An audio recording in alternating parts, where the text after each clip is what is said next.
അതന്നെ യാത്ര പറഞ്ഞൊന്ന് വീഡിയോ എടുക്കാന്ന് പറഞ്ഞപ്പോ അതിന്റെ ഇടക്ക് മുതലെടുക്കാം. ഇവൻ അങ്ങനെയൊക്കെ ചുമ്മാ പറയണത്. ആഹാ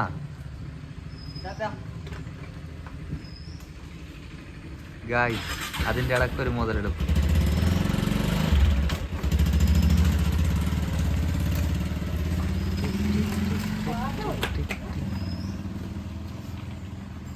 പണിക്ക് പോണ വീഡിയോ എടുത്ത് തരാന്ന് പറഞ്ഞപ്പോ അതിന്റെ ഇടക്കൂടി നമ്മുടെ അച്ഛൻ്റെ ഒരു മുതലെടുപ്പ്. എന്നാ പറയാനാ, ഇത് യാത്ര പറഞ്ഞ് നിൽക്കുന്നു. ഇനിയിപ്പോൾ അച്ഛൻ വന്ന വരെ ഈ മനസ്സിൽ തീയായിരിക്കും.